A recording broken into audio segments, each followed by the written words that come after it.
Hi வணக்கம் உறவுகளே. நேற்று 27 அன்னைக்கு நான் ஒரு கும்படிப்பூண்டி சவாரி போனேன் சென்ட்ரல்லேருந்து. அங்கே ட்ராப் பண்ணிவிட்டு 1 ஹவராக வெயிட் பண்ணேன், கிட்டத்தட்ட வரவே இல்லை. அப்புறம் புதுவாயில் ரோடுக்கு வந்தேன்.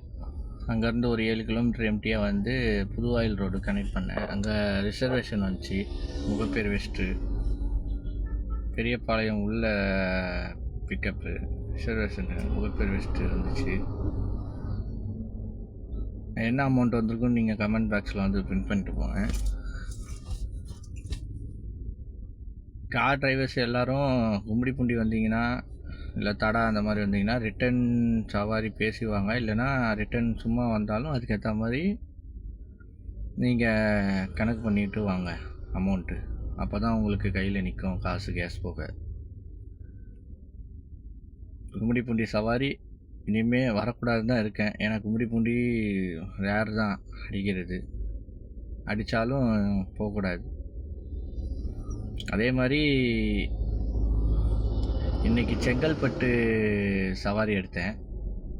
அது செங்கல்பட்டுன்னு சொல்ல முடியாது, சிங்கப்பெருமாள் கோயில், செங்கல்பட்டு மாவட்டம். இங்கே வந்தேன், மகேந்திரா சிட்டி. அங்கே ட்ராப் பண்ணிட்டேன். ஆனால் ட்ராப் பண்ணி கிட்டத்தட்ட ஒரு 3/4 மணி நேரமாக வெயிட் பண்ணுறேன், ஒன்றும் வரமாட்டேங்குது சவாரி.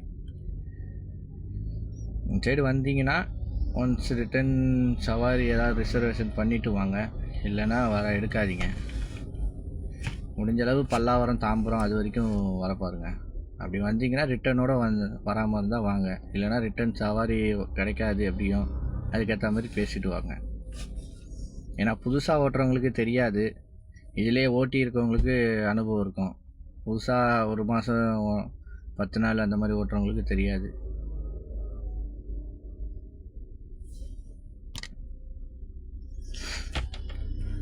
பாருங்கள். சரி, நன்றி.